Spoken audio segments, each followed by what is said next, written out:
আসসালামু আলাইকুম ওয়া রাহমাতুল্লাহি ওয়া বারাকাতুহু। সকলকে জানাই পবিত্র মাহে রমজানের শুভেচ্ছা।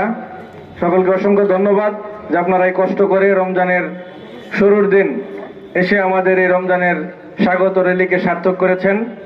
পাশাপাশি আমরা বর্তমান যে নবনির্বাচিত সরকার, যেভাবে আপনারা নির্বাচিত হয়ে থাকুন না কেন, আপনাদের প্রতি উদাত্ত আহ্বান থাকবে যে এই রমজানের পবিত্রতা যেন কোনোভাবেই ক্ষুণ্ণ না হয়, দ্রব্যমূল্য ক্রয় ক্ষমতার মধ্যে যেন থাকে, সকল ধরনের অশ্লীলতা এবং বেহায়াপনা থেকে আমাদের এই দেশের ইমানদার রোজাদার মানুষ যেন তারা তাদের ইমান নিয়ে রোজাকে সঠিকভাবে রাখতে পারে।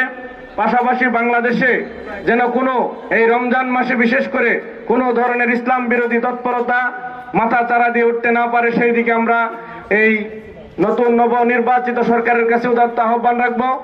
আর আমরা সবাই আল্লাহর কাছে এই মাহে রমজান উপলক্ষে, পবিত্র রমজানের মাস হচ্ছে গুনাহ মাফের মাস, রহমত বরকত এবং নাজাতের মাস। আমরা রোজা রেখে আল্লাহর কাছে আমরা কায়মানবকে দোয়া করব, আল্লাহ তাআলা যেন আমাদের এই বাংলাদেশকে রহম করেন এবং আগামী দিনে যেন আমরা এই বাংলাদেশকে একটি শান্তি, সুখের, সমৃদ্ধ, ইনসাফের বাংলাদেশ হিসেবে গঠন করতে পারে। আল্লাহ তাআলা যেন সেই তৌফিক দান করেন।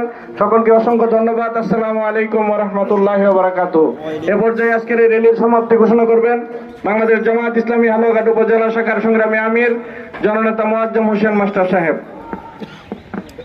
বিসমিল্লাহির রহমানির রহিম। আসর বাদ মাহে রমজানের পবিত্রতা রক্ষার্থে জামায়াত ইসলামী হালুয়াঘাট উপজেলা শাখা কর্তৃক আয়োজিত আজকের এই র্যালি আল্লাহ পাক সুন্দরভাবে সমাপ্ত করেছেন, তার জন্য শুকরিয়া আদায় করি আলহামদুলিল্লাহ। মাগরিবের নামাজ অতি সন্নিকটে, 5-7 মিনিট পরে আজান হবে। বক্তব্য দেওয়ার এখন আর সময় নেই। যারা আসছেন আল্লাহ পাক যেন এই সিয়াম সাধনার পর সুস্বাস্থ্যভাবে ঈদ উদযাপন করতে পারেন সেই কামনা করেন এবং যারা আসছেন উত্তম জাযা আল্লাহ পাক যেন দান করেন এই কামনাও করে আমি সমাপ্তি ঘোষণা করছি। আল্লাহ হাফেজ।